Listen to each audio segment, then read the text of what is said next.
안녕하십니까? 2024년 7월 9일 화요일 인도네시아 헤드라인 시작합니다. 첫 번째 소식입니다. 인도네시아의 6월 제조업 구매 관리자 지수가 50.7로 13개월 만에 최저치를 기록했습니다. S&P 글로벌의 보고서에 따르면 루피아화 약세로 원자재 가격이 상승하면서 신규 주문과 생산량 증가율이 둔화되었습니다. 이번 수치는 기준점인 50점을 넘어 34개월 연속 생산 활동이 확대되고 있음을 나타내지만 전망은 우려스럽습니다. S&P 글로벌 마켓 인텔리전스의 경제학 이사는 6월 인도네시아 제조업 부문은 수출이 4개월 연속 감소하면서 신규 주문 증가가 거의 정체되는 등 모멘텀이 현저히 떨어졌다고 밝혔습니다. 또한 미래 산출 지수가 5월 수준에서 움직이지 않고 사상 최저치를 기록하며 향후 전망이 불투명하다고 지적했습니다. 한편 루피아는 지난 월요일 미국 달러당 16,350 루피아에 거래되었으며 인도네시아 중앙은행은 장기적으로 루피아가 달러당 15,900 루피아로 회복할 것으로 확신하고 있습니다.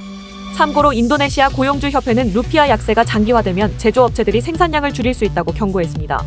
이와 같은 상황에서 인도네시아 제조업 부문은 하반기 초에 신규 주문이 완전히 감소할 가능성이 있으며 이는 2021년 중반 이후 두 번째 위축이 될 수 있습니다. 다음 소식입니다. 인도네시아 부디 아리 정보통신부 장관이 6월 20일 발생한 랜섬웨어 공격에 대한 예방과 대응 실패로 사임을 표명하였습니다. 이번 해킹은 국가 데이터 센터 임시시설을 타겟으로 하여 수백 개의 공공 서비스가 중단되었으며 정부는 282개 기관의 서비스와 데이터베이스를 복구하는 데 어려움을 겪고 있으며 정보통신부는 이달 말까지 18개 기관의 복구를 목표로 했으나 현재까지 단 5개 기관만 복구를 완료했습니다. 한편 인도네시아 국민들은 정보통신부의 개인정보 보호 실패에 대해 비판하며 부디 장관의 사퇴를 촉구하고 있습니다. 동남아시아 표현의 자유 네트워크가 시작한 온라인 청원에는 이미 15,500명이 넘는 사람들이 서명했습니다. 부디 장관은 국민의 의견을 존중한다며 이번 해킹을 막지 못하고 신속한 복구를 못한 책임을 지고 사의를 표명했습니다. 반면 마르루프 아민 부통령은 정부의 최우선 과제는 중단된 서비스를 복구하는 것이며 책임을 묻는 것은 나중의 일이라고 밝혔습니다. 참고로 이번 랜섬웨어 공격으로 이민국 서비스, 교육 부문 등 다양한 분야에서 서비스 중단이 발생했습니다. 전문가들은 정보통신부와 국가사이버 및 암호화 기관이 이번 사건에 책임이 있다고 지적하며 정부가 사이버 보안을 책임지는 인물을 유능한 전문가로 교체할 것을 촉구했습니다. 다음 소식입니다. 발리 폭탄 테러의 주동 세력인 테러 단체 제마 이슬라미아가 공식 해체를 선언했습니다. 현재 언론에 따르면 제마 이슬라미아 최고 지도자는 지난 2일 공개된 동영상을 통해 지도자들과 제마 이슬라미아의 해체를 선언하고 인도네시아 품으로 돌아오기로 합의했다고 밝혔습니다.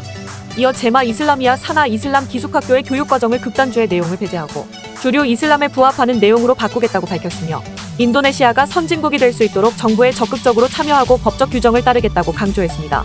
인도네시아 싱크탱크 분쟁정책 분석연구소는 최고 지도자를 비롯해 해체 성명에 서명한 이들이 조직 내에서 존경과 신뢰를 받는 인물들이라고 설명했습니다. 참고로 제마 이슬라미아는 1993년 알카에다의 동남아시아 지부로 결성되어 동남아시아 이슬람 통합국가 건설을 목표로 다양한 테러를 감행해왔습니다. 특히 2002년 발리 나이트클럽 폭탄 테러로 202명의 사망자를 냈으며 이후 인도네시아 당국의 강력한 대테러 정책으로 세력이 약화되었습니다.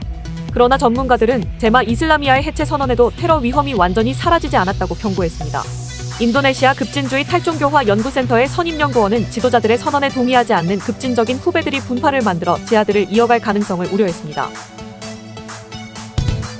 다음 소식입니다. 현대차그룹과 LG에너지솔루션이 인도네시아에 세운 배터리셀 합작 공장 HLI 그린파워가 준공되었습니다. 해당 공장에서 생산된 배터리셀은 현대차 인도네시아 공장에서 생산되는 전기차 코나에 탑재됩니다. 지난 3일 까라왕 산업단지 내 HLI 그린파워에서 열린 인도네시아 EV 생태계 완성 기념식에는 조코위 인도네시아 대통령, 정의선 현대차 그룹 회장, 정인교 통상교섭본부장 등이 참석해 공장 준공과 코나 일렉트릭 양산을 발표했습니다. 정의선 회장은 이번 배터리셀 공장 완공과 코나 일렉트릭 양산은 현대차그룹과 인도네시아가 이룬 협력의 결실이라며 전 세계 전기차 생태계의 미래를 함께 만들어 나가고 있다고 말했습니다. 조코이 대통령은 인도네시아는 이제 전기차 시작부터 완성까지의 일괄 생산 시스템을 갖췄다고 자부했습니다. 참고로 HLI 그린파워는 인도네시아 첫 배터리셀 공장으로 연간 10기가와트시 규모의 배터리셀을 생산할 수 있으며 HLI 그린파워 준공으로 인도네시아는 니켈 광물부터 정제련, 전기차 배터리셀 생산, 전기차 양산까지 일괄 생산 시스템을 완성했습니다. 다음 소식입니다. KCC 글라스가 인도네시아에 2,200억 달러를 투자한 대규모 유리 공장이 다음 달부터 가동을 시작합니다. 바릴 라하달리아 인도네시아 투자부 장관은 한국의 인도네시아 배터리 및 전기차 생태계 출범식에서 KCC 글라스의 바탄 유리 공장이 8월부터 연간 39만 4,200톤의 투명 유리를 생산할 예정이라고 밝혔습니다. 해당 공장은 2021년 5월 착공하여 현재 공정률 100%를 달성했으며 이달 말까지 기계 설치를 완료할 계획입니다. 바릴 장관은 2019년부터 올해 1분기까지 한국의 대인도네시아 투자 실현액은 138억 달러에 달하며 특히 지난해에는 25억 달러로 역대 최대 규모를 기록했다고 강조했습니다. 이어 한국 기업들의 투자는 인도네시아 경제 발전에 크게 기여하고 있다며 앞으로도 양국 간 투자 협력을 강화해 나갈 것이라고 말했습니다. 다음 소식입니다. 롯데케미칼이 인도네시아 찔레곤에서 진행 중인 라인 프로젝트가 90% 이상의 공정률을 기록하며 내년 3월 상업 생산을 시작할 것으로 기대됩니다. 바릴 라하달리아 인도네시아 투자부 장관은 롯데케미칼이 찔레곤 공장 건설을 거의 완료했다고 밝혔습니다. 롯데케미칼은 이번 프로젝트에 창사 이래 최대 규모인 39억 달러를 투자했으며 올해 1분기 기준으로 계획한 투자금의 약 79.6%를 투입했습니다. 내년 상반기 가동을 목표로 하여 연간 에틸렌 100만 톤, 프로필렌 52만 톤, 폴리프로필렌 25만 톤을 생산할 예정입니다. 한편 라인 프로젝트의 진전은 인도네시아 정부의 큰 관심을 받고 있습니다. 인도네시아는 석유화학 제품 수요의 절반을 해외에서 수입하고 있으며 이를 해소하기 위해 자금률을 높이려는 노력을 기울이고 있습니다. 이에 따라 세제 혜택 및 인센티브 제도를 마련하고 해외 투자를 적극 유치하고 있습니다. 다음 소식입니다. 최근 여론조사에 따르면 자카르타 시민 대다수가 10년 이상 된 자가용 차량의 도로 운행을 금지하려는 계획에 반대하고 있는 것으로 나타났습니다. 자카르타 정부는 교통체증과 대기 오염 문제를 해결하기 위해 2015년부터 차량 연식을 제한하는 방안을 논의해왔으나 실질적인 시행은 이루어지지 않았습니다. 그러나 지난 4월 조코위 대통령이 자카르타 특별지역법에 서명하면서 해당 정책이 다시 주목받고 있습니다.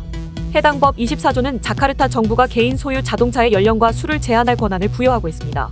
이에 인도네시아 여론조사 및 토론 그룹의 조사 결과 자카르타 주민의 49.2%가 이 정책에 반대하는 반면 40.2%만이 지지하는 것으로 나타났습니다. 반대의 주요 원인으로는 경제적 이유가 꼽혔습니다. 한편 트리사티 대학교의 교통 전문가는 해당 정책이 자카르타의 현 상황에 적절하지 않다고 지적했습니다.